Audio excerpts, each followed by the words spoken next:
Sup? Sup? Sup? Sup? Sup? Hello. What's up? What's up, everybody? Welcome to Fantastic Comics Presents number 47. This is your weekly comic books show on YouTube that is run by a guy that owns a comic book store in Berkeley, California. My name is Ewell. I do this all the time, every week, and I still fumble the very beginning. We are located in Berkeley, California, 1708A, MLK Jr. Way. We're open Tuesday through Saturday from 12 to 5 p.m. You can see us on social medias under Fantastic Comics. Check out our eBay store. All that stuff. If you are here and know you're going to enjoy the show, maybe give us a thumbs up right now. Say hi in the chat if you're hanging out, whether it's on Facebook or YouTube. I'll highlight it and we'll all say hi to you, even if we can't all communicate with you. Let's say hi to everybody in chat.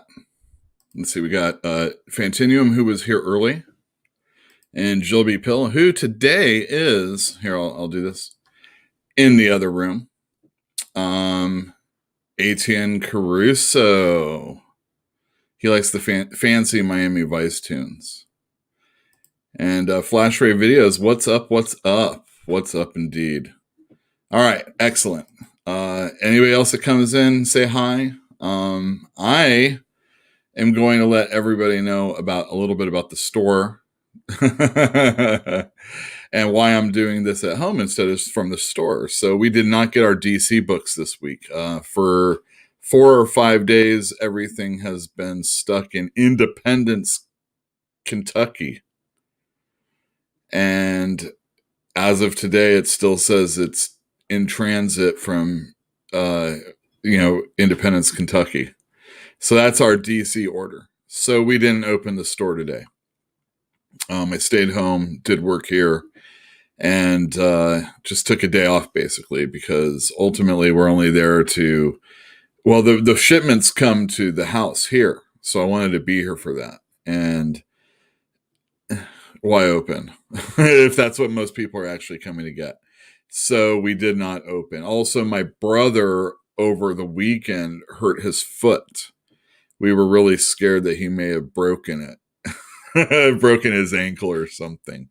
He got x-rays the next day and it was negative. So he's been off his feet and I took the extra day off. There you go. That's why we weren't open today if you try to go by. For anybody else that's listening to this, these are the things that happen when you run a comic store. It's just you and your brother, or maybe you and another person that's working if it's a small store, and you got to force yourself to take that extra day for whatever reason. I actually ended up going into the store anyway for a few minutes, but I missed the shipment that came afterwards, but we got it. Let me say hi to the co-host for the day, a returning co-host from long ago. Hey. How's it going, Surprise. Surprise. Well, you were in chat. That's crazy. This is a surprise for me too. Well, sometimes let me answer Flash Ray here. If you go on a day when my brother is there, there's a good chance I'm downstairs getting all the back issue work going, or pressing comic books, or just hiding out. I usually in Mother's basement. Mother's basement. That's actually that's where the back issues are kept, man. Exactly, in Mother's basement. Man. Exactly. Store within a store. A store within a store.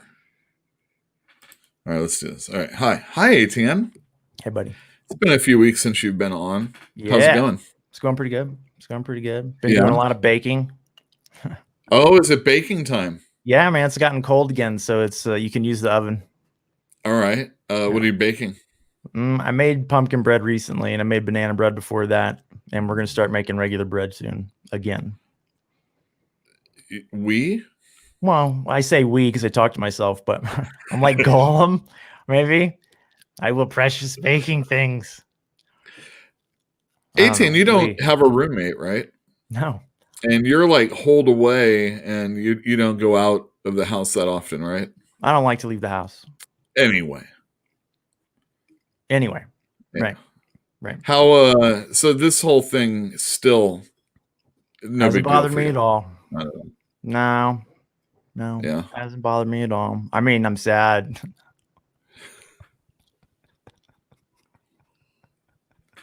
Sad for all the businesses that have lost their businesses. Sadder. Sad for all the people that have gone away, shuffled off this mortal coil. I'm always sad about that. I mean, unless you know them, I don't see why you would be. No. Well, it's the empathic nature. It's the potential customer out there. That's the thing. He was a comic book fan. That's all it says in the obituary. And you're That's right. Oh, if only he lived in Berkeley. I know. Could have gotten to him eventually. Or they. Exactly. Yeah. Who knows? Yeah. Yeah, well, that's what I was getting at, whether or not ATN was finally cracking. But you think so? I don't think so. You're the guy who could live inside a tree. Uh-huh. Yeah. I prefer to have the internet in that tree. I really would, but I could get by real fine. It would take me a week or two to adjust, and I'd just go back to reading nonstop. I'd be fine. What? All right. Excellent. Jill, so I resent the implication, by the way. So how you been? What have you been doing? I told you I've been doing baking, and I've been dealing with my bookstore, and I've been dealing with our podcast, which has been doing well. So yeah, let's talk about that podcast really quick. Did you mention last week what the ranking was? No, I forgot to talk about it, but it's great because you're here now, so we can actually talk. So what we're talking about is the sci-fi fantasy read-along show that ATN, myself, Philip, and sometimes Jill, depending on what you guys are working on. It's out there on all sorts of platforms, but it's also on YouTube, and I'm going to share the screen. There we go. Sci-fi fantasy read-along. Can you see that? I have engaged your customer's company to design a logo for that. Oh, you have? Have you gotten a response yet? I mean, I've been put in touch with the designer that's going to be working with me. Wow, excellent. Or with whom I will be working. No, this is a contractual thing. So I am the boss and he is my employee or whatever. Yeah. Right, sure. You're going to do what you want. Yeah. Right, exactly. Because I want a new banner because I took that banner out of my books because they're the books I like. And then we need a new logo because I made that too. And I think that's not a good idea to have me design stuff. Right. I mean, it's good for the beginning, but now that we've got a little bit of steam, and yeah, right here on YouTube. And the thing is like there's no video to go along with this. It's just the picture that you see right in front of you when you. It's a podcast. It's a podcast, and we're doing well on podcasts, though, right? Yeah, but YouTube has picked up. Yeah, suddenly, like in the last month, it's been doing quite significantly better than the podcasting. Now, I did tell everybody how we got mentioned by Steven Erickson for this Gardens of the Moon book that we're doing, which is his. And then all of a sudden, and he alluded to us. He didn't even. It was an indirect mention for sure. Exactly. And people have picked up on that. One of our listeners did. Yeah. Told me about it. Which probably what helped us, right? I'm sure it didn't hurt. But whatever. It's something weird happened the week before that too. So I don't know. Mm-hmm. Yeah. Oh, well, there you go. But yeah. So been dealing with this, been dealing with other stuff. It's fine. But yes, we're getting a new logo. So that's the thing. And we're going to start a new book soon in less than a month. Uh-oh. Do you worry about that? Well, that I haven't gotten my copy yet because somebody stole the package off my book. Really? Yeah, they stole my aunt's Christmas present, my grandmother's Christmas present, my sugar, and 2 books. And one of those. You need that sugar. I do actually, but not for a couple of weeks still. I'm just packing it away for the winter. But yeah, the book got nabbed, so now I got to pay attention to Amazon. No, I'm talking about how we are not going to do the second book of the Malazan, which is. You mean immediately? Immediately, at least. I wouldn't say that we're committed to not doing it. Right. It's just we're going to something else right now. At least I would like to. I think it would be nice to get away from Erickson. I don't think that we should do all 10 books in a row if we're going to do them, because that would just kill me. I remember reading his last 5 books in a row, almost killed me. Yeah. It was just too much. It was just too much. I was working really long hours, and that was my escape. And it was just too much. Like I was brain dead and trying to understand, and like, no. Right. Well, let's see here. Joe came in. Hello, Joe. Hey, Joe. And Courtney. Hey, Courtney. How's it going? I hope everything is going all right with you. Courtney, well, since we're talking about this really quick, Courtney comes on the Wrestling Council chat while we live stream on Thursdays, which is 6 p.m. on the East Coast. Or no, Pacific, 9 p.m. on the East Coast. And that's on the Talkin' Balls Network. And I'm going to put, scrolling on my screen in just a second, all the different shows on YouTube that, well, not all of them, but, you can only put so much. So these are the channels on YouTube I dig. And one of them is Talkin' Balls. I guess I should put Sci-Fi Fantasy Read Along. I see it. It's right there. Talkin' Balls. Talkin' Balls. I'll let that go for a little bit. And that's kind of some of the stuff I do. One other thing I wanted to share the screen with and talk a little bit about your paperback stuff right here. Oh, man. I'm sorry, but this is something I want to do. For people that are out there that are listening, you can go to Instagram and check out all the really cool things that ATN posts under his paperback gold mine. Hey, actually, I do want to talk about something. You see the Black Swan? Where is that? The Thomas Mann book in the middle right. Your left. Middle left. Yeah, I see that. That's really sweet. That dude's name is Baskove. I don't know how to pronounce it. It's just Bascove. He's still alive. He lives in New York, and he loves it when I post his book covers. Nice. They're beautiful. Cool. Yeah. He did this Italo Calvino one that's gorgeous. Anyway. Yeah. Thank you for the plug. I appreciate it. I hope it. I mean, just personally, if you're looking at these and you're looking at the covers alone, there's an aesthetic that is not really out there anymore. And it's rapidly going away. How's that? Right. And not everything from the past was good. Look at those 80s covers, man. Oh, that's true. But it's like your intro music. Yeah. I can just see the big shoulder pads and the And the leisure suit tops and the Lamborghinis flying around. Oh, I like the Joyce Carol Oates books. Those are cool. Yeah. Have you sold them already? Now people don't seem to be very interested in Joyce Carol Oates. Yeah. Dude, she wrote one of the best short stories I've ever had the pleasure to read. I can't remember what it's called. I could figure it out, but it's about this girl that like convinces her parents that she does not want to go with them for the day. So they're like, all right, well, you're old enough. We're going to let you stay at home by yourself. You're a big girl now. And the minute they drive away, this dude drives up in an old beat up car and he kind of like parks out front and he's like, hey, I've heard about you. Why don't you come out with me? And she's like, I don't know you. And he's like, come on, you'll want to. And by the end of the story, like you're convinced that he is the devil himself and she's going to go with him. And oh, good Lord. It's amazing. Absolutely amazing story. Joyce Carol Oates, everybody. Not a slouch. She's the short one, right? She has the really curly, frizzy hair and kind of like big, wet eyes. Yeah, I think she also is like a real big fan of boxing also. Oh, I didn't know that, but yeah. She's cool in my book. Totally. Yeah. I could be wrong, but I think that's what I remember about her also. Okay. The aside, she likes boxing. That's cool, man. That's cool. Joyce Carol Oates is very cool. And she's like this little lady, you know. I've not seen her in photos other than like the kind they put in books and stuff. That's all I've ever seen. Mm-hmm.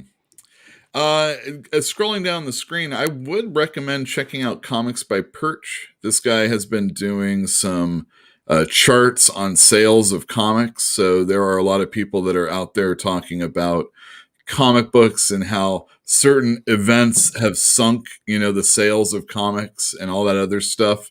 And he goes through those periods and you see whether or not those books were actually doing well. He has done some lengthy runs like Jason Aaron's Thor run. And there's a lot of peaks and valleys. So I'm sure it was a lot of fun.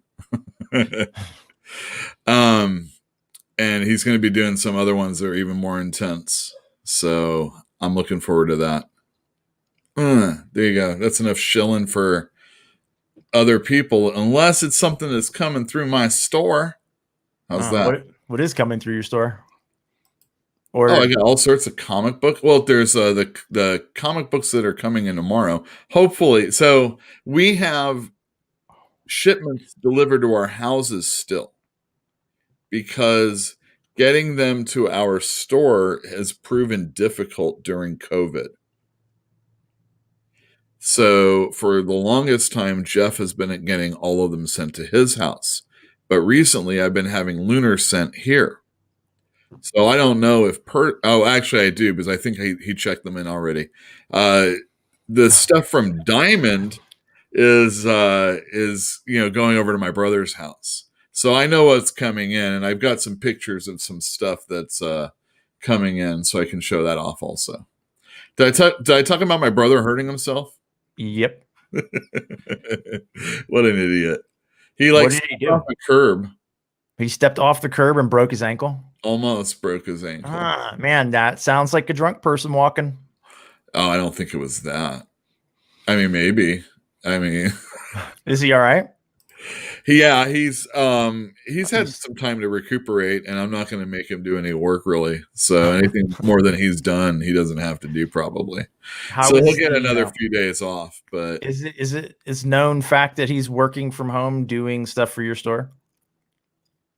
It is now. But wasn't? Well, it's helpful. I mean, I don't know. I don't know. Genuinely don't know. Like. What are you asking? What's your question? The online stuff. How's it going? Oh, all that? Yeah, he's doing well on that. We're selling stuff on eBay if it gets slabbed usually. Yeah. And we're making connections with people that are interested in buying the stuff without having to deal with, eBay and things like that. So, yeah, we're doing well. I can't really say well, but the thing that my partner likes to say is we're making the margins smaller, or Yeah, smaller. So the amount of money that we're spending or making, it's more of it's coming to us now. Okay. And anytime we do that, it's better, but it's an effort that has to keep going all the time. And eventually not everything you're going to have is really going to be that great, So so we're seeing this, but it's going to start eventually, and we can inflate it when we need it by putting other things out that are going to drive it up. But that's always a risky thing also. And, these are the things I guess you have to pay attention to. All right, let's check out who else is here. Eric D. Where are you going? Where have you been? GCO, Joyce, Carol, Oats. Oh, that's your book. Very good. Yeah. Eric, excellent. That's awesome. Oh, you already responded. Excellent. Uh-huh. Let's see who else we got. When you talk, I kind of tune out and look at chats. Me too. Craig Ryder, how's it going, man? Well, I couldn't remember if I said it before the show or after the show, and I wanted to then let everybody know how he did it. Is he clumsy? I don't know if he's necessarily clumsy, Courtney, but he does something like I do some things like, where did I put my glasses, or my weed? Or everybody does. Your brother does not strike me as clumsy. No, he isn't, but he can be kind of not very mindful at certain times. And if you aren't and you're stepping up a curb, and maybe you do have a little bit of drink in you, exactly, watch that first step. It's a doozy. Yeah. True. Bagging and boarding. I love bagging and boarding. It's my favorite. I need boards, by the way. What, can I order them from you? Yeah. I need magazine boards. Okay. How many? Stack of 100. I don't know. What's shipping for something like that? If you do media, $4, $5. Can you do media? That's awfully heavy on that one. It's by the ounce. I do it all the time. Some of my heavier books make it to $5. That's about it. Okay. Yeah, I can do something for you.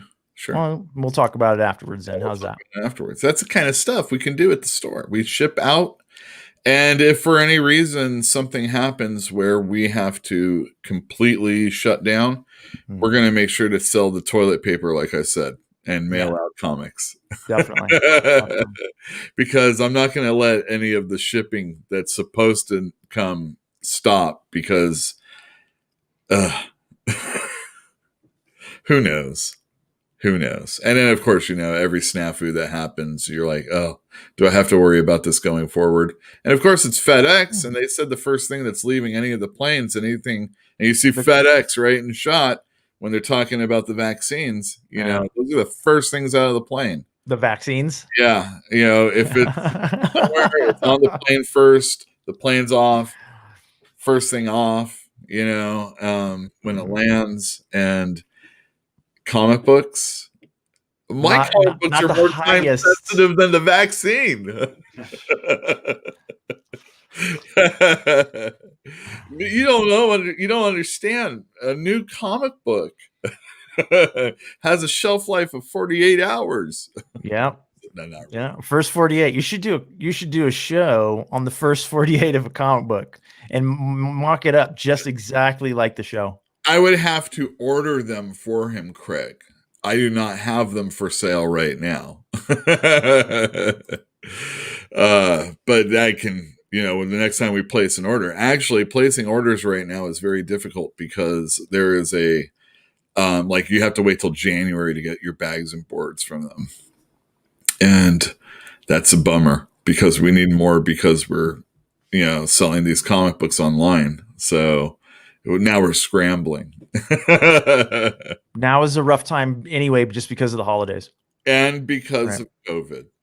Yes. But the holidays every year. Before Tommy's Toys.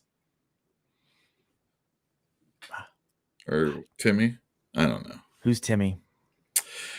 I am actually ordering bags and bags Timmy. from a different place.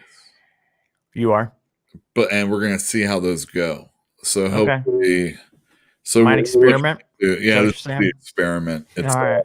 an expensive experiment if they stink, but I've heard they're pretty good. So we're going for a new thing. All right, that's the end of that stupid comic stuff. Bye. 2 more weeks till the end of the year. Are you looking forward to it? I don't know. I don't see any, like, January 1st is not going to be any different from December 31st as far as the world changing. So no, doesn't matter. Zero interest in New Year's. Okay. Although there are things happening in 2021 that I'm all right with happening in 2021, but on the grand scheme of things, it doesn't blip my radar more than my birthday. Right. Wait, are you talking about like The day coming out? Yeah. Is that one of the things? Oh yeah. Foundation that's coming out supposedly. Foundation. Mm-hmm. Yeah, I want to see Dune super bad. I mean, I like David Lynch, but on hindsight, like, I think one of the best parts of that movie, and maybe my favorite part of that movie, is the De Laurentiis flair. They made a really nice looking movie, and I think it's okay. It's not great. I think it deserves to be redone. So, yeah. David Lynch is not my favorite. I'm sorry to say, but he is not my favorite. I think David Lynch made a couple of my favorite movies, though. He made a good TV show for 16 episodes, I think. Yeah, and really like 3 episodes. Blue Velvet's pretty good. Blue Velvet's a top movie for sure. Blue Velvet was described to me in high school as a movie about an ear, and that's not wrong. That's not wrong. About an ear. Yeah, it's a movie about an ear. Okay. It's enough. It was not enough to get me to watch the movie. That was like David Lynch's name, and I was like a fanboy at the time. But it's a good movie. I like him though. Right. Definitely Blue Velvet for sure. Oh, yeah. The Twin Peaks movie that he made, I think, was really great. Chug-a-Lug Donna. Chug-a-Lug Donna. Yeah, Chug-a-Lug Donna. Yeah. Let's see here. My favorite pop art of the Dune movie was when Bill Sienkiewicz drew the comic book. The Dune. That's what Battle Buddy says. He did draw it. It was like a 2-issue or a magazine, depending on how you purchased it. Well, got any pictures of that? What was that? Got any pictures of that? Oh, well. I'll look it up. Offhand. I'm going to look it up right now. Yeah, look it up and share your screen, and I can share the screen. I don't know how to spell Sienkiewicz's name. Go Bill Sien. SIENKIEWICZ. SIEN. Okay, got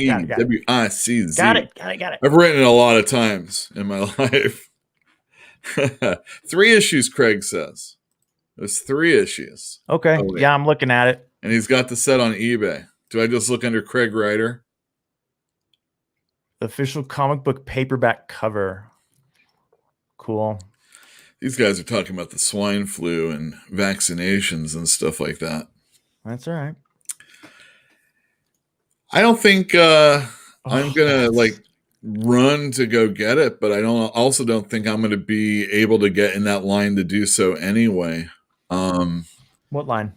For vaccinations, as far as this new Ebola is concerned. It's not bad. I mean, it's not Ebola bad. No, I'm joking. But what I'm saying is, by the time, the drug will be different by the time it gets to me anyway. Probably. I would hope it's, and I don't. Okay, so I read this story. I think it was a story. It might have been just part of a novel by Alastair Reynolds, where the very first generation of people who could have their minds uploaded into a computer were extraordinarily wealthy. And, there were like 250 of them or something like that. And something went desperately wrong. And all of them were lost. Oh. Right. So this company downloaded a percentage of the wealthiest, most important people in the world. And then something went wrong and lost them all. And so their families, of course, sued et cetera. Destroyed that company utterly. But I don't want to be an early adopter for anything. Although there's always people that are like, man, I got to get that new technology. I know. I'm not one of those people. And when it's going to be like a cybernetic eye, that is gonna be cool. Okay. I'm into it. Like cochlear implants, that's an actual android. That person is an actual android. Finally, I can belong to a cyborg subsect that will be cyborg. Yeah. Finally, I can be a part of something that only a few people are a part of. I'm a cyborg American. Dude. I'm ready. That's it. All I need is like a What is that? What we call amputees that have prosthetics? Sure, if you want. Would it have to be like some sort of I don't make the rules making it to move that makes it a cyborg? I mean, I think they qualify, to be completely honest, but it's like actually implanted. Cochlear implants actually implanted inside the body. And you don't just pull it out, right? What about nanites? I wouldn't want. I want to be an early adopter for nanites. Come on, man! Come fix everything. I'm ready. I don't trust it yet. It's really far from proven. That fat gene right here. I'm not having any kids, so I'm not tinkering with any genetics. Anyway, I would definitely get upgrades. Like if you're talking Cyberpunk 2077 came out. It's a big deal, right? Because it's the people that made The Witcher. It's their new game, and it's like, it's beautiful, and it's the future, and it's a really nicely realized future, and it's cyberpunk. It's it's the same thing as William Gibson and Johnny Mnemonic and all the stuff like that. And I would absolutely get upgrades. Why wouldn't you? I mean, if you could afford them, yes, I want to be able to see in the dark. Give me a break. Of course I do. So are you playing Cyberpunk 2077, whatever? Nah. It's by game standards, I guess it's kind of like Grand Theft Auto. It's like big open world sprawling city single player game. I don't like single player games except Minecraft. I don't know. Wait, Minecraft isn't a single player game, is it? I mean, that's how I play it. Okay. I don't play it with other people. I see. None of my peers will deign to play that game. I think it's really why. Like, so if I played, you'd play along. If I played Minecraft, you'd be okay to like hang out with me. We'd have to rent a server. It's really kind of a pain in the dick on Minecraft PC. Really? It's not really fun. Like you can do it, but it leaves your computer really, really vulnerable to the internet. Who is the guy that created Minecraft? Do you know? I can't remember his name. He went by Notch. He bought this like house in like Hollywood or the hills, and it's like massive. Microsoft paid him $3 billion for that company. And then somebody went and Minecrafted his like his house, basically. Sweet. Yeah. Sweet. Yeah. Minecraft. Woo. I love that game. I love it. Still play that? Oh yeah. Best $27 I ever did spend. Wow.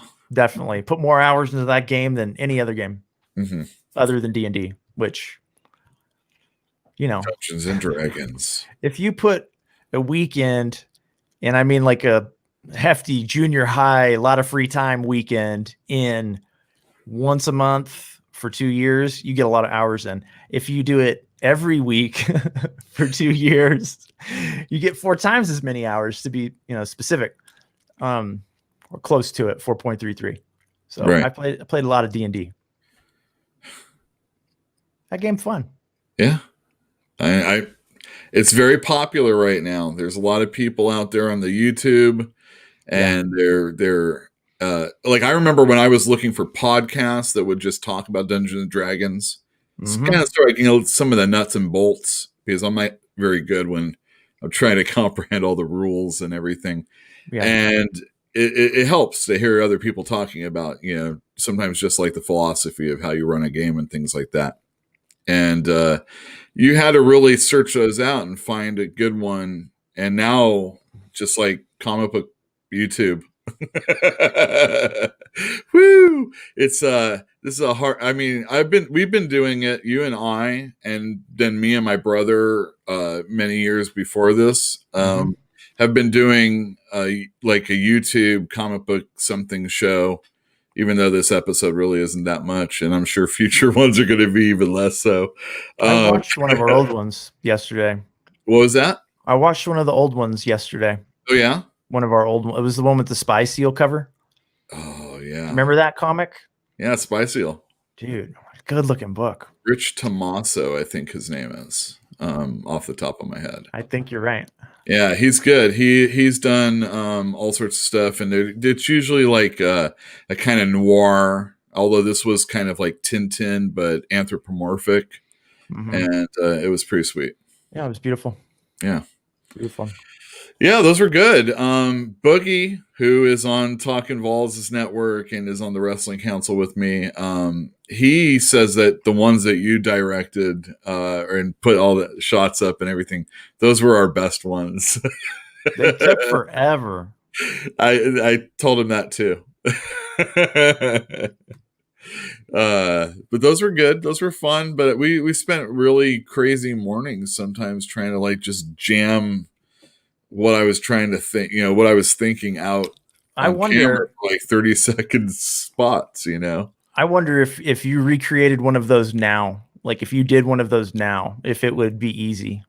I could.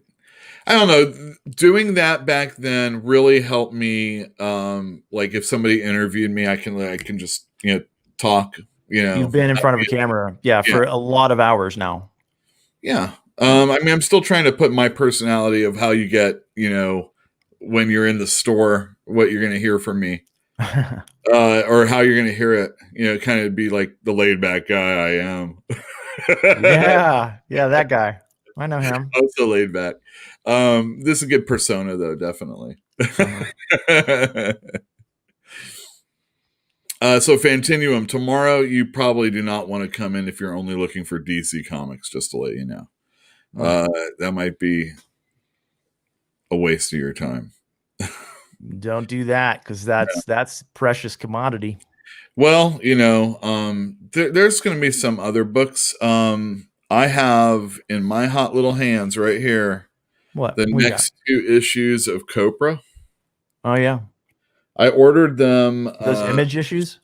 No, they are not, because he isn't going through Image anymore. How long did that last? That lasted 6 issues. Okay.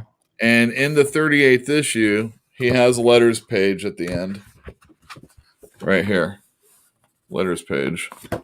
And there was an interview that he did with Comics Beat about why he was going to go back to self-publishing his Copra comic book. And there you go. You can get that at my store, because I contacted him and was like, dude, I got to have it. And not only that, I have a bunch of customers that need to get it. So there's 38, which I just showed you. And that's 39. That's pretty trippy looking, I think. Fantinuum wants to know when he should come in, if not tomorrow. I will Instagram you, dude, when DC Comics come in, but I'm scared that this is going to take more than a few days. Yeah. But as of like a few hours ago, I looked and it still said Independence, Kentucky. Yeehaw. No change. No. So there you go. But as soon as we get it, obviously, we'll pull what you've asked for. Just like I will every other customer that asks for something. Line of demarcation was today. Hey, I got a question for you. We were closed. What's it called when you reveal somebody, like if you're the victim of a breach and you reveal somebody's personal information? What's that actually called? What is that called? I don't know. Yeah. Doxing? Is it like doxing? No, you're probably getting paid to sell that stuff, right? Well, what I'm getting at is like if you published or made public somebody's pull list, would that be a bad thing? Would people be upset? This person really likes the porno rags. Don't tell anybody. It's like, yes, I do too. You pulled that so that it wouldn't be on the shelf. You're not supposed to tell anybody that. I don't think that'd be a cool thing to do, but it sounds more weird than anything else. That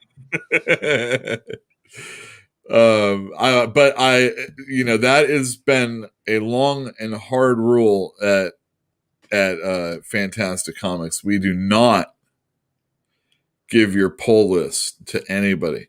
That's not even the FBI. Not even the CIA. But I'll tell you this: we have had people come in shopping for a customer of ours, and I will take a look at what they have purchased previously and try and work around it so that they can get some sort of gift for whatever holiday or birthday or whatever is going on. So we do take advantage of the fact that we have a database that lets us know that what you purchased. But we would never hold those things over your head unless you ordered it. How could you? How could you? I mean, I don't know, man. Maybe you're really embarrassed that you buy Green Lantern. Yes. Yeah, that's a suicidal. Everybody knows I hate the color green, but there I am buying it. Yeah.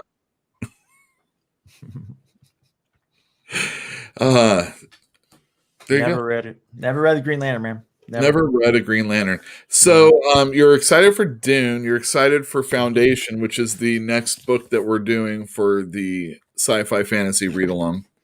Mm-hmm. How many pages is that? How many pages is that? It's like 240. How big's the print? It's pretty big. 4 episodes tops. Well, it's broken in parts of 5. 5 parts. Yeah, they're about 40 pages each. Okay, 5 episodes. Something like that. Yeah. Okay, that'll get us through. That'll get us through March. Yeah.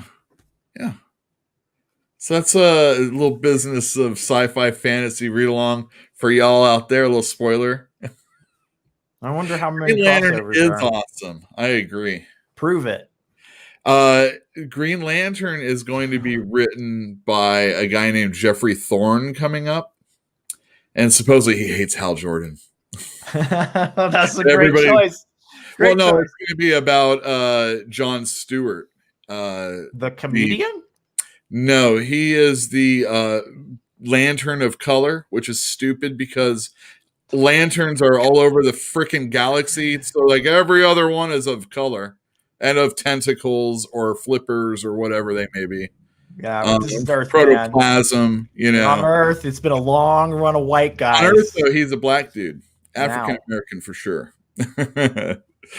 But John Stewart's cool. He was in all the cartoons, so obviously there's a lot of people that grew up and are a little bit older now, and that's definitely the Green Lantern that they know. So he has mentioned, and he's worked on like a lot of like books and like television stuff, like Avengers cartoons and things like that. Cool. So he seems to like be okay. And a lot of DC's new hires going forward seem to be a lot of people that have worked in Hollywood who no longer have jobs. Well, is that what's going on? That might be all of a sudden, you know. There's a lot of people talking about how they're going to synchronize their comic books and their movies and their animation and all that other stuff. So yeah, of course, marketing, of course. Yeah, absolutely. So there's going to be a Suicide Squad movie. So there's going to be a Suicide Squad comic still coming out. Peacemaker's going to be in the comic book. Peacemaker's going to be in the movie. That's John Cena, by the way. A little wrestling. Here, let me show you that picture right there. Wow. That's an empanada he's eating. He's eating it. He said he had to eat it 28 times. What? He actually ate it? Well, you know, you have to like nibble on it over the scene. Yeah. And he's like, oh, the first scene, He's like, all right, that was great, you know. 28. And then he had to do like 27 more times. Did they should have told him, man, spit it out. Yeah, Don't exactly. eat it. Spit it out. You'll thank us. Yeah, there's gonna be a lot of that, a lot of synergy going on. Yeah. Yeah, That's just let me tell you, gonna be great for the children and some serious fans, and it's gonna be really, really hard to stomach for a long period of time. well, the problem is that they're going to so the new comics that are coming out in March, so they're stopping their production of the regular titles. DC. Okay. Oh, I hope I didn't. Okay. It was DC. not obnoxious. And in January and February, and it's going to be called Future State. It's going to be all these different books. Future State. But then March is going to come around, and they're going to come out with the regular titles like Batman and Catwoman and Superman and Justice League and, you know, all that stuff. And then they're going to have new titles. And the thing is like all the new titles are just going to be an offshoot of Batman, you know, or an offshoot of something that you already read. And it's kind of not, you know, it's not very exciting. You know what I mean? That was thank you, Joe. That was hilarious. So case in point, they're going to come out with a Joker comic book. It's going to be written by the guy who's doing Joker. It's going to have a really good artist. That's I'm really nice. looking forward to this cover. Yeah. That's really nice. Yeah. They're going to have, they're going to end Justice League Dark, and then they're going to start it all over right here with Ram V, who is the writer of this Justice League Dark. So why are they stopping it and starting it? Who are all the people? Wonder Woman, Zatanna, Swamp Thing, stuff like that. Who's Dr. that? Fate. On the vampy bat lady on the bottom. Let's say Man Bat or somebody Bat, maybe She Bat. I have no idea. Well. And then there's the Detective Chimp also. Now I'm not sure if all of these characters are actually going to be on the new #1, but it's the only picture I could bring up. Yeah. So Ram V is writing this. He's also going to be writing this Swamp Thing. DRI. And then, yeah, ATN's like, that's the DRI symbol. Kind of reversed. DRI. 100%. DRI. 100%. DRI. Yeah. You can see he's the leg. The guy on the bottom is the legs. I mean, it's 100%. Yeah, exactly. I agree. DRI right there. DRI. You want to talk about DRI for those that They were great. I loved them. I don't want to talk about Oakland? them. Yeah, Bay Area. Bay Area. You know, the bassist used to shop at the Half Price Books, where Jeff, I believe, is still employed. I'm not positive about that, but he shopped there, so I talked to him. Yeah, wearing his it was the jacket. He was wearing his DRI jacket, and I was like, "Nice jacket." He's like, "I played bass," and I was like, "Now it's less cool." It is less cool now. It is, but you know, they were great. It was a thrash thing, and like thrash was hard to come by, and they were a decent thrash band in their day. So for my generation anyway. Yeah. Good stuff. DRI. DRI. Yeah. DRI RIP. Hmm. No, I don't think is anybody dead from them. I have no idea. I know the lyrics to one of their songs. They had like 45-second songs, right? I think that was kind of like the beginning. That was kind of their shtick. That's good. That's a good little punk song. Yeah. What era were they? Were they the mid 80s? Late 80s, 90s. Late 80s and 90s. Okay, gotcha. Yeah. All right. Very good. Yeah. Are you? Is that 36? Are you 36? I have no idea. Is that, oh, okay. I've never paid attention to names of songs. I don't know anything. I don't know anything about. Just know the album names that I had. Dirty, Rotten Imbecile. Don't even know if I remember those, to be honest. It's been a very long time since I listened to DRI. Thrash Zone. That was a late release. If it was on the radio, I probably listened to it. But if not, I had to go out and buy something. I don't know. Yeah, they did not get radio play where I was from. 45-second songs? That doesn't sound very like radio friendly. That was like maybe the first album or the first two albums, and they got progressively longer and a little bit poppier. And then like kind of they didn't mainstream, but you know, they were pushed pretty heavy at the end of their run after Thrash Zone. They were kind of popular. Yeah, Bay Area band. Mm-hmm. There's very good. I don't want to talk too much about DRI. Beat a dead horse. Yeah, beat a dead. They're not dead horse or dirty, anything. rotten imbecile. All right, let me show some pictures of things that are coming out tomorrow so we can get this over with. I like pictures. All right, Barbalian. I don't have an issue number 2, but that's what's coming out. Jeff Lemire. Yep. Okay. This is Barbalian, who is part of the Black Hammer universe. This is the Martian who's gay. Why am I on the screen? Oh, got it. Make it big. That's as big as it gets. Oh. Okay, I can do that too. What else is coming out? Black Cat. Speaking of comics that ended and are starting over with a new number 1, even though the team is the same. That's this. Here's one for ATN. Blade Runner 2029. Yeah. I have a small following that enjoy the Blade Runner series, so I'll have a few extra on shelf, but not many. Blade Runner. Captain America 26. Ta-Nehisi Coates' run is nearing its end. How's it going? It's not going very well, but the art is a lot better recently, so that does influence a lot of how I feel about it sometimes. Yeah.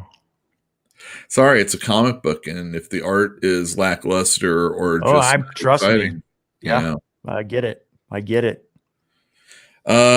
Here's something I get almost entirely because of the art, and it's called Headlopper.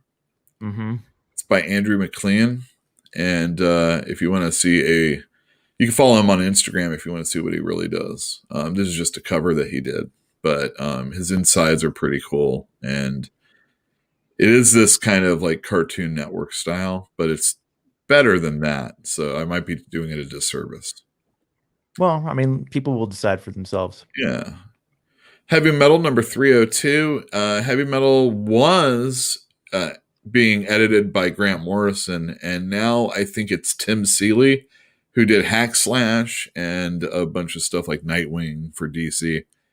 Anyway, I think he's the one who's editing this, and there's a lot of people from comic books, American comic books, that are working on Heavy Metal right now. Huh. How do you feel about that? Well, all right. So Richard Corbin died this last week. Yep, I heard. And I really knew Richard Corbin from Heavy Metal initially. I mean, and then the movie. Mm-hmm. And he was really pretty special. And then, you'd get like maybe a Mobius piece or maybe Charles Vess does a short story that maybe might be in it. Maybe not Charles Vess. But you get European illustrators and things like that. Let's get that. Hold on a sec. Oh no! There it is. What is that book? The Best. It's hard to do this. Frederick, I know it is. It's like you'd think it wouldn't be as hard as that. It's hard. Yeah. And I don't know. You'd see Mobius and people like that in Heavy Metal. I think they're trying to make this a little bit more European stuff too, though. A lot of stuff from Europe. Yeah, exactly. Well, I mean, I see Libertor's name on this one, but I also see Sears, which makes me think Bart, and I see Geis, which makes me think Butch, and just a lot of other guys. And then maybe the thing is that in comic books, we're seeing a lot more people from all over the place. And, it's not uncommon to see somebody from, South America working on a comic book, maybe even a mainstream one. Love the internet. internet. If they go over and do Heavy Metal, that's the thing. Hopefully they put more effort into the work in Heavy Metal, or it's more like what they do rather than just their mainstream stuff. That's what I would hope. Yeah. But Corbin never changed his style. So why would he? You know what I mean? Why should he? People love that stuff. He's amazing. Wolverine Black, White, and Blood. This is a mini series that all the stories are in black and white and red blood. Right. And then another X book, X-Force, comes out. Benjamin Piercy is still on it. And if I remember correctly, Jeff was pretty excited that this artist was back on the book. So you mean as a cover artist or on the interior also? Although I don't know. Same person? I think it might be. This looks kind of like that person. Okay. Anyway, those are some comics that are coming out tomorrow. So, yeah, I like Fantinium. There you go. Do you really want that heavy metal? Sign me up. Yeah. Heavy metal. Yeah. Heavy So metal. that's the comic books that are coming up. Let's see. What else did I have that we were going to talk about? Oh, yeah. All right. Rob Liefeld has a new gig. What is that? So already he's doing G.I. Joe Snake Eyes, a 4-issue miniseries. 3 of those issues have come out. Okay. And for the most part, they've been on time. You know, COVID. How are the feet? They're still those, like, if he bothers to draw them, they're kind of like that, you know, and from the top. They're not great, but, you know, I mean, picking on him for that. Anyway, here it is. No, he is I going just to be doing the Mighty Crusaders for Archie Comics. can't help it. Archie, huh? Archie. They have a superhero line of comics, and every once in a while they will unveil them. Uh-huh. And here you go. And that's Rob. And so he's going to be doing this also. I remember hearing an interview with like the head of that company, Archie, when I was still living in California, so like 3 or 4 years ago. And he was being interviewed by this woman, and she was like, yeah, so here we are. I'm interviewing you, the head of Archie Comics or whatever the hell. And she's like, I thought you guys went out of business. I have heard of Rob's podcast. It's called Robservations. And he talks candidly about the comic book industry, and I've only listened to a little bit of it, but it is good. Close Encounters of the Fourth Kind. We are going to have a fake bid. Fake bid. A fake. What does that sticker say? Does that sticker say $1 by any chance? Yeah, that's what I'll bid. No, we already have Joe putting in for 20. Oh, damn, Joe. So you're not obviously obligated, and unless you come in and pick it up tomorrow, it might not even be around. So when you say fake bid, you mean I can fake outbid him? That's a painting. You can. 2 cents ain't going to do it, though, Courtney. Unless you're saying 2 cents over 20. We got 21. 21. All right. Where did you get these, dude? Let's see the close up of that sticker again. Lee's Comics.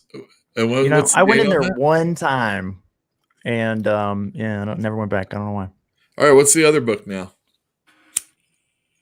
Oh, I had that album. I might have had that on record. I don't remember. Wow, look at that. No, it had to have been a cassette, but I own that for sure. It's the final countdown, man. How does that song go? It's the final countdown. Just like that. No, it takes too long to do that. Everybody knows that song. Yeah. And Joe gets a chuckle. You get a little chuckle. Yes, that's right. I forgot about that. Joe from Arrested Development for sure. Magic tricks. Also, Daniel Bryan, or back when he was Bryan Danielson, he would come out to that for wrestling. It was pretty sweet. Nice. It's kind of a boring song, actually, though. I don't remember them being a great band, man. Well, yeah. It's got a good intro. It's real catchy. It made them a lot of money. They could have retired and probably did. What? What? What is that doing on the back of this magazine? Probably Valentine's Day, man. Wow. Nerds need love too, Craig. Yeah, illusions, Michael. Illusions. Tricks are what whores or prostitutes do. Wow, happy days. Thank goodness the live action auction test came in. Fonzie, is that a novel? Is that what this is? Happy days are here again when Fonzie drops in. Oh no. Just open up one page. Yeah. Just one page. We're just going to read a sentence. Somebody actually wrote it. Oh, great. Yeah. Fonzie drops in. It's not all it's cracked up to be, Fonzie said. What? Being out of school? I've been out a whole year. You could go back, Richie suggested. I was thinking about it, Fonzie said, but I guess it's too late. I've been out a whole year. A whole year. He got it in that whole year he got from that white jacket to the leather jacket. Dude, if you went back to high school now or tried to, I think they might arrest you. Yeah, you're not allowed to go. Well, who's even really? Nobody. Oh, here we go. All right, a comic book, finally. That is a great cover. Wait, this is a novel? No, that's the comic book. What's the deal on this, dude? Oh, okay. It has a hefty intro. Just a hefty intro. I like Rick Veatch a lot, but I've never read the one. He did Brat Pack, and as far as I'm concerned, for those of you that are out there that really like The Boys, you should really check out Brat Pack. And don't ask me, I don't have it in the store. But I could probably order it. Not out of print then? I don't think so, but there have been a few times when it has. Dude, do you have to stomp on the boobs? He didn't. He was trying to get to that.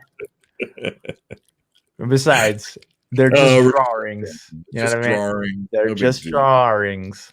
Right. Oh, that's a neat. So we'll start the bidding at what for that one? $5. Do I hear $5? $5. Do I hear $5? Rick Veatch, he is the guy that worked on Swamp Thing after Alan Moore. And he famously was going to, he was sending the Swamp Thing through time because, he's part of the Wood, the Parliament. And like he was the table at the round table, King Arthur. And then he was going to do this one story where he was the cross that Jesus was nailed on. And DC didn't want to do it, even though it was made up. And he immediately stopped working for them. Look at this, Donald Rumsfeld. Yeah, really, Rummy. Really, it's awesome, dude. Rummy. Rumsfeld? Why would they make a? So nobody could buy it, and nobody would care. I mean, maybe it's a funny thing. Maybe it's supposed to be funny. I'm guessing it's a novelty joke gift. I've been on on when I was on Thinking Critical a little bit more often. One of the last things I did with them was with the guy who created Rags, which is a comic book out there for those. I do have that book, by the way, and he was at the press conference where that one dude threw his shoe at his shoes. Yeah. George Bush. Yeah, sure. George Bush deftly dodged those shoes, and it was pretty impressive because I know I would have gotten nailed by one of them. He probably had to practice getting shot at. I remember this book, Schwa. I've never read it or actually even looked through it, but that's what it's called, Schwa. What's that, CD? Is it a CD? Xenon. Something in the middle there. Square. Not square enough for a CD, though, I guess. Pamphlet. Yeah. I used to sell this when I worked at Borders, if I'm not mistaken. There's another one. Yeah. Cool. You know what else I sold at Borders was that Facegasm. Wow, look at that. Ivan Stang. Terry Gilliam and Noam Chomsky. Give me a break. Who is Ivan Stang? Ivan Stang is from the Church of the Subgenius, which often is the brand that I put up here. Yeah, sure. There you go. Yep. The Church of the Subgenius, eternal salvation or triple your money back. Wow, that's a good deal.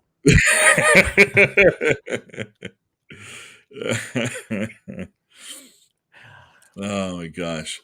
All right, that's enough of this. This is ridiculous. This Somebody is a funny bought show, some. but not a good comic books show. Yeah. Do you so you want to see Dune, you want to see Yeah. Foundation. I do. Are you looking forward to it if it goes to streaming, or are you totally down to go to the theater? I asked Bruja that last week, and now I'm asking you this week. I think she wanted to see Dune also. So I mean, that's where it belongs, is on a big screen. Uh-huh. Yeah, I mean, I'm not opposed to going to the theater. I just don't foresee them opening theaters anytime soon. So I'll watch it when it comes out, however I can. We're gonna see a lot of movies. HBO Max. Yeah. Warner Brothers said that 21 of their movies next year are going to go through HBO Max also. Yeah. And I mean, it's the only thing that makes sense. They have a product they need to push. So yeah, and movies sometimes are a little time sensitive also. Quick. If I can just put my VR goggles on, do I even really need a movie screen? I don't know. I mean, I haven't tried VR. People say it's amazing, but we'll see. It's not there yet, but I mean, that doesn't seem like it's that long before it's there, especially now. God, I mean, if we can make a vaccine in just a few months. Which is why we're not early adopters, right? We really need to make sure. Look, if they would have just said, "Hey, man, a VR for everybody," we're gonna really nobody would have left the house anyway. Okay, look, this is the Jeremiah Jenkins moment right here. Yeah, they turn on the Matrix and they're like, "You can come in," and everybody would go right now. They'd be like, "I am sick of being at home. This is how you make people go into the Matrix. Yeah, sure. This is how you do it." And the thing, and I've said this before, the reason why I will not go into the Matrix is because you're still going to have to work a 9 to 5. You are forever. I'm not. No, forever. No. That is ridiculous. I will not go in the Matrix to work. No, man, you work out here to go into the Matrix. Exactly. You work out here to go into the Matrix. That's the lesson I learned from the Matrix movie, and I only saw the first one, is that you're going to be in a desk job. I don't like that. Those people they did not know they were in the Matrix, and it wouldn't take us long to forget either. I have a feeling you plug me into the Matrix, then you'll be like, "Oh, that's Sharon McCrum." Is that right? Bimbo's one? Yeah. All right, and that's Ron Goulart on top. Yeah, Sharon McCrum. There's 2 of those in a series. Somebody was just posting those on Instagram today. That's a nice cover on that Ron. Oh, really? Oh, I've never read Ron. Doesn't sell well as far as I can tell. I've never done that. Yeah. I've never. You know what I have read is Daw. They're very nice. Those. I've never read the Stainless Steel Rat, but what else did he do? Harry Harrison. He did Death World, so that's Soylent Green, and he also did Bill the Intergalactic. Yep. There it is. Oh, yeah. Bill. Excellent. Yeah, those are really cheesy and bad, but I like them a lot. You read one, you've read them all. I want to say he also did the Eden series, which is like serious adult stuff, not childish. Oh, but whatever. Well, this is adult, but childish adult. Intended to be comical and like cartoonish. Oh, right? Yeah, for sure. It's it's not. I actually, who does the cover of that live auction test? Let's get it's a Kaluta. So, yeah, that Kaluta cover. He's a big comic book dude. Looks like he's a fan of Corbin too. And that's what I was going to say. This Bill the Intergalactic, whatever he's called, Hero. He's a hero. Is he a hero? Really? I don't know. He very much should be drawn up by Richard Corbin for sure. Yeah, Christian Slater. Wait a minute. Is this from like the era of Heathers by any chance? Iggy Pop, Meatloaf, Debbie Harry. Yeah. That's deep into the 80s, I'm a guess. What's the 93? December 93. Wow, I was still in high school. William Gibson, huh? Hollywood, What's the Matt. William Gibson in there? What are they doing with Deborah Harry? Letting her be cool. She is cool, and I like Blondie a lot. A lot more than I ever did. Massimo. Great. Oh man, the past. So I heard this question the other day, and I'm just going to pose it to you. Why can't we remember the past but not the future? And like, I was once told that mirrors are funny. Oh, there's William Gibson, because they only reflect this way, not that way. Well, whatever. William Gibson, what is it? Just a neuromancer, was 8 years old at that point, 9 years old. Yeah, 8 years old. Author of Neuromancer. He had other books out by then. All right. So you were saying? Do you remember? Nothing. I know.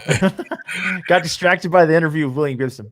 Just a physics question about not being able to remember because like I don't know, man. How do you feel about the past? And like when you start thinking about your past in particular, like I was going through my old stuff the other day and like a lot of memories by going through stuff, right?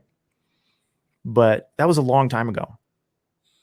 Yeah. And I don't feel like I am that person at all. I don't have a lot of things from my past that way. Sometimes it's comic books, and for definitely when I'm looking at my old issues or the things that I liked from back then, everything seems that it was better then. The movies were... Nothing hurt yet. Yeah, I mean, it all plays a factor into it. I don't really want to see a long-form movie now, so movies today aren't really interesting to me. I can watch 4 hours or 2 hours in a row of a sitcom, like when Jill puts on like Bob's Burgers or something. That's a fun 2 hours. I'm going through the Seinfeld episodes to see which ones are actually in my top 5. Okay. And this is something, I can do like 2 straight hours, but if you ask me to sit and see an hour and a half, 2 or 2.5 hour movie, I'm going to probably get pretty bored. And the last one I saw was that Knives Out movie, and I really enjoyed it. But I watched that on your recommendation. I agree completely. It was very entertaining. I had a lot of fun. Wasn't it? It was a good movie. I guess they're going to make a sequel, but they should. It was very successful. I mean, isn't that the way of things? Yes. And and truthfully, isn't that movie just Clue? And isn't that just some Yeah, it's a retelling of Clue or a modernization of Clue. Right. Which they're going to do another version of that too. Rightly so. Like, Whoever owns that IP, it was like, hey, wait a minute. Can we sue them? And I think we're seeing that. And to bring it back to comic books, we're seeing, I know that Batman sells, so we need to make Batman related merchandise or junk. They got to make money. Let's just make another Joker. It's not even the Joker that's part of the universe. And whether it's a great movie or not is really unimportant. It's just another Batman movie, even if he's not in the thing. Keep him relevant. And it's like they are trapeze artists that work with a net when they're doing that. They don't ever, you can't get out. Remember how that movie was big? And it's always a horror movie that does really well. Yeah. Or a rom-com or something like that, are those even, I was talking about that today, but I don't even know if those are really a thing right now. Couldn't tell you. Probably some Netflix show. There's probably something to do with being stuck at home in COVID and like, oh, isn't that funny and cute? Oh, look, Odd Couple. Look, they're falling in love. They're falling in love over Zoom. Through masks. How do they kiss? We'll never know. Oh, they had to wait that whole 14 days. It's 10 days now. They had to wait that whole 10 days before they could hold hands with each other. It was it was quite the thing. They're in like little bubbles that are like connected to each other, but not. Anyway. There's your little rom-com. Today. Yeah. We should have pitched that to Hollywood because we could, or Netflix, because we could have just made a bunch of money. So there we go. So was it all for everything, or were we doing separate? It was $20 or 21. ATN's going to get the whole thing for 21. Alien Camp, yeah, for fake 21. You'll take it all. Don't want any of it, unfortunately. Alien That Camp. can't be the same Gary Groth, can it? How many Gary Groths can there be? I don't know. I mean, Kim Thompson. What? Oh, this is very interesting. These are all comic book people. I can't remember. Was it Fantagraphics they were doing? I can't remember what it was. Somebody in chat can tell me. Gary. He also pull your weight, chat. Yeah, exactly. No, Gary Groth is the guy who does the Comics Journal now, or Comics Urinal. That's a good one. I did not start that one, but it's still good. Oh, look at that! That's great. Wired. Who's that? Oh, that's Stevenson. Neil Stevenson. Neil Stevenson. Have you read Snow Crash? Uh-huh. I have not. I remember thinking I didn't really care for it that much. It was entertaining, but I didn't really love it. Well, Sequential Geek thinks that Snow Crash would make a great flick. I should probably reread it in reserve judgment. It might. I don't know. I think a lot of science fiction makes a very good setting, but the stories are not always up to snuff.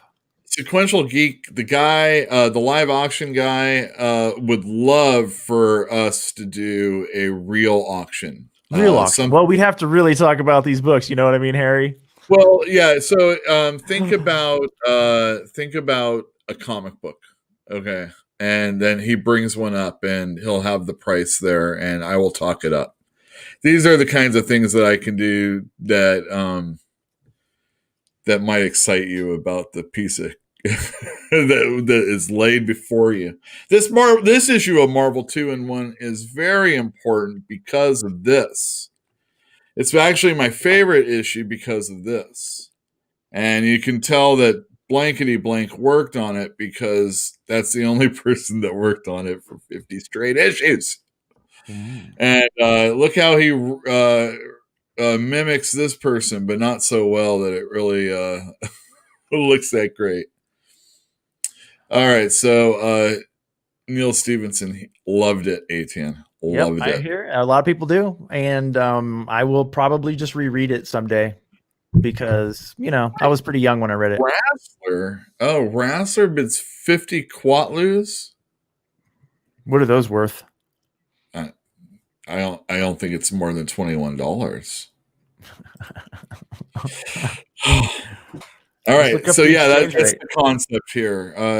The live auction test would love for us to do something like that. There are YouTube channels that are out there that do this. It's also on Instagram Live and Facebook, and if you want to check out auctions, they are out there for sure.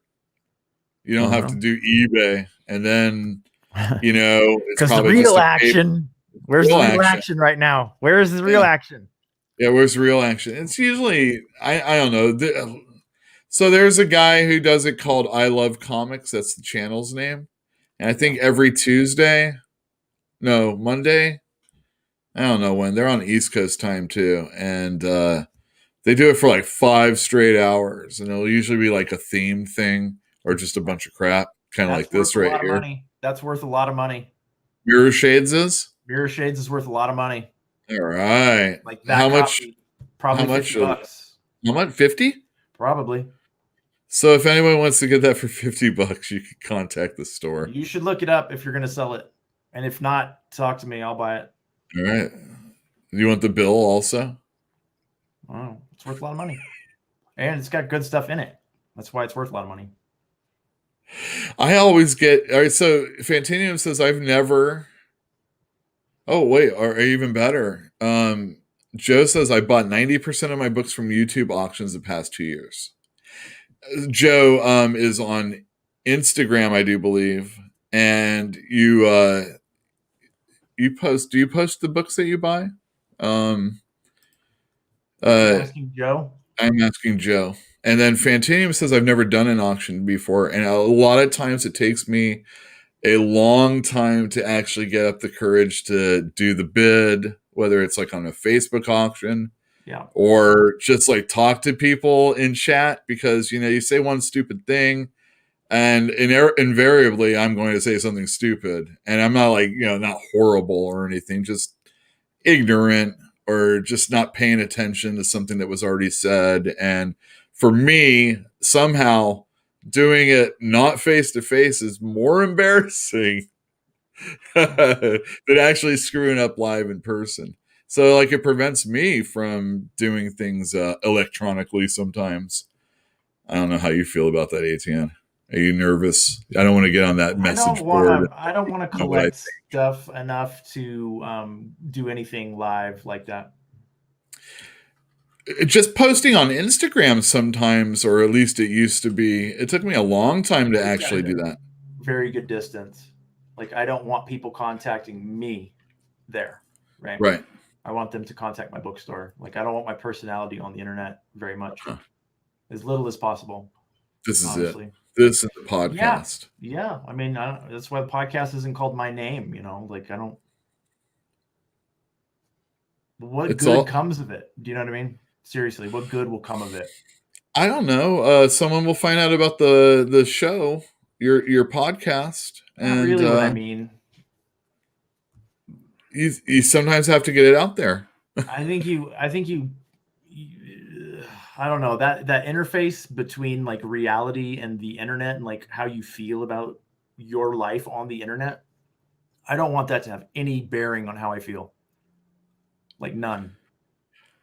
Anytime you're doing something that other people are going to perceive, you can remove yourself from it and people will wonder. But if you take that next step, you might, like, you know, get those masses in such a way. I don't know. It's a fine line between having to sell yourself for whatever you're trying to put out there. And also, I guess it depends on why you're doing it. When we were doing the Gardens of the Moon, it's just been my passion thing to do something so that I can understand it better. Do you? Like 100,000 times better, right? Yes, 100,000 times better. Exactly. And I mean, if we continue to do this, I would feel that way. Yeah. But, you know, so that gives me pleasure in doing something that doesn't necessarily have to be for other people. But now that I see that other people are doing it and they're getting recognition for it, and our recognition is good, but our perception or our presence isn't out there in a way that people can connect with us in the same way, I think it may actually hinder us, especially if we're talking on YouTube. Sure. And this is kind of like talking business, but it's also talking about like how I am owning a store. I have to be that presence, you know, out there. And for a long time, I wasn't. We're not dependent on money. Pardon me? We're not dependent on money. That's true. I mean, when you don't have to worry about like money, it makes a difference. But like we can make this podcast for free. Yeah, like, it costs almost nothing to make it. I'm not that guy, man. I'm not that guy. And I mean, this thing's free too. I mean, the only thing that isn't is like when I buy some other, you know, instrument, right. You know, yeah, sure. Which we do with Patreon money. So if you want to, exactly, that's exactly the point of Patreon, right? Exactly. It's and people who like what you're doing pay for what you're doing. Yeah, and so I mean, I think like going forward next year, the shows are going to be a little bit different. And also I want to do more video content rather than live stream content. Sure. Because I think I've gotten to the point where, all right, the customers I have know that I'm here and we're talking just like we would if I was at the store. And even if we are at the store, we can't really talk like this that much anyway, until we're all vaccinated, I guess. Yeah. Which is probably going to be a long time. Give another year, right? Yeah, I think so. At least. Maybe not, but it seems like a year is reasonable. Yeah. So, you know, there's that and this. But if I want to grow this channel, I mean, I haven't really gotten to the point where I necessarily want to, but I do want to get to at least 1,000 people because you can do things on YouTube with that. Yeah, you can. Like you can stream from mobile. Yeah, exactly. So tell a friend out there, people. Or make a fake account, or you have another account. Just remember the password, get on, and then subscribe to the channel, hit the bell for this great notifications. website where they sell hacks, like the real deal, like HAX hacks. Hacks. Let me type that in chat real quick. And you can well, I could also buy some bots, I guess. Oh, I spelled it wrong. Forget it. Look at you. Oh, with a spawn. Wow, a spawn number 1. Is it slabbed? I guess it is. Was it slabbed back in the day, or is this? Oh, this is a clamshell. Oh, it's 4 comic books in there. Oh, and Wildcats number 1. Wow. Oh yeah. Spawn number 1 is a $40 comic book in mint condition. I'm sure it is. I've sold them. I personally am always looking out for Wildcats because that is a DC property, and they don't really do a good job with the Wildcats. So they're probably not ever going to reprint these issues because it has like Rob Liefeld's Youngblood in it, and Mark Silvestri's Cyber Forces in it, and they don't want They don't want to pay. Yeah, They don't want to pay. Yeah, exactly. We have to license these. So and then there's like on the 10th issue or 10 through 12, something like that, Chris Claremont comes on to work with Jim Lee. It's like their reunion again. And he brings his character for like a few issues on there. And those aren't going to get collected anytime soon either. So I always get the Wildcats, and there's really great art in the entire series. So if you haven't read Wildcats, and Alan Moore writes them. Is it Jay Lee or Jim Lee? Jim. Jim Lee. That's the guy who did X-Men, and Jay Lee comes over to do some stuff later. Okay. But Jay Lee's really good too. Yeah, they're both good. Yeah. Sweet. Anyway. Thank you. I'm gonna say goodbye. I'm gonna wish everybody. Well, we have one more week before that other holiday is going on. How do you feel about that? The year's coming to a close. I'm okay with it. This year has sucked garbage. Let's be honest. This has been a suck garbage year. But I've had a good time. I've had more fun this year in some ways than I've had in a long, long time. Same here. I feel like there's a lot of patience that I have had to have, but for the most part, I've done better than normal. But it's every year's a new challenge, and hopefully you get a little wiser and older as you get older. there has to be something good for being older. No, there doesn't. No, there doesn't. No, wisdom's not even a guarantee. It's not even a guarantee. I know so many ancient ding dongs. Yeah, that's me. Just no brains left. I don't know. I think next year there'll be a lot more of the same. And chances are there's going to be a lot of comic book upheaval. Yes. In the stores, especially. They're going to start dropping off if they haven't already. It's been a decrease in stores over the last few years, and I don't think this is helping any. I saw some statistic yesterday that 110,000 restaurants were closed during COVID or something like that. Be like permanently shuttered. Yeah, permanently shut down. Coca-Cola, did you know this? They're shut down. Their coffee was terrible. so were their pastries, I heard. But I never went there, but a lot of people went there. I know. Their coffee was garbage. They're gone. Yeah. There's bye-bye. long-standing businesses that are gone. Yeah.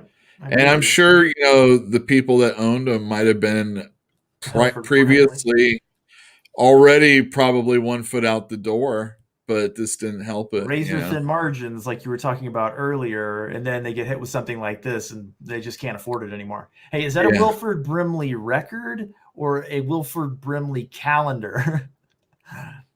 I'm old fashioned, stretch a record. Well, he's got all the dead people right here. What about John Denver? You got any John Denver? Huh? Yeah, John Denver. Charlie Pride just died. I don't know who that is. He's a country singer. That would be why I don't know who he is. He's a black country singer, not something you normally think about. But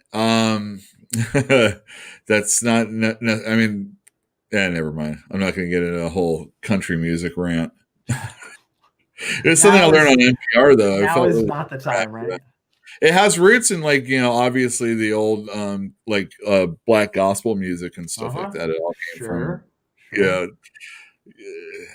Oh, look at this. And this is my idea, is that all those perfectly good jokes that anybody should be able to tell are just sitting there. I'm going to be the guy to take the Bill Cosby jokes. What do you think? So you can also be really, really funny. Those are great jokes. Were they? Oh yeah, clean. Oh. I don't know. I've never listened to Bill Cosby. Oh, Barnes and Barnes. Does anybody know who Barnes and Barnes is? Nah. Looks 80s though. Barnes and Barnes does fish heads. Is it fish heads?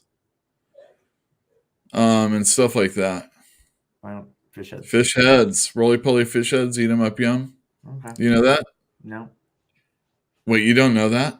No. I'm going to share a screen with you. Oh, yeah, please do. Oh, God. How do I do this? You got to click the big box and then go okay. It's blocked it by my browser, so forget it. Oh. Yeah, so I recommend people go out and watch YouTube for fish heads if you haven't listened to that before. Look it up. Yeah, roly poly, exactly. And I don't want to get. We're doing so good not getting in trouble the last couple weeks. You mean you regularly get copyright strikes? Yeah, anytime I do stuff regularly. But and more importantly, I want this is your assignment for, I think, next week. You're giving me homework? I'm giving anybody out there homework. This is what we are going to talk about next week. We're going to talk about Seinfeld. Oh. Do you like Seinfeld? Yeah, who doesn't? Okay. People. We're going to talk about 2 episodes. I was appalled that a very big Seinfeld fan in Jeff didn't know about the Wigmaster episode, and that is in season 7, episode 19. There will be a in the description down below after the fact. I want everybody to watch that episode. It's on Hulu, and you can watch it. And also, obviously, watch the Festivus episode, which was in the last season, season 9, episode 10. Yeah, I've seen that one for sure. Yeah, the Festivus. For the rest of us. For the rest of us, exactly. Jill wants to have Festivus here at the house. Okay. And I said, "Oh, I can't wait for the feats of strength. This is going to be great." And she was like, "Well, that doesn't sound right." So I was hoping we could do like feats of smarts, right? Oh, that doesn't sound right at all. Yeah, no kidding. She's all, well, Frank and George, that was a pretty even fight. And I'm all, no, I don't think it was even at all. He never beat his father, Yeah. So feats of strength, and then all of a sudden Festivus wasn't as cool all of a sudden. Yeah, well. Mental strength. Obviously, I'm at a disadvantage in that situation, but probably so was Frank Costanza. Anyway, Jill will be on the show next week. Cool. I'm going to extend the invitation to all hosts, and maybe, who knows, If someone has something they really need to say about the episode that we're talking about, I might put it in the chat, and then you can join us and let me know what you think. I think it's a good idea. I think it's a good idea. It's gonna be a little holiday episode, and not so heavy on comic book talk. Right. But say no to No, I don't agree with that at all. It's weird, just crazy. Anyway, thanks everybody for tuning in. Tune in next week on 8:00 Tuesday. It should be a fun Seinfeld episode, and we'll talk about a few comic books also. Thank you for tuning in, and we'll see you next week.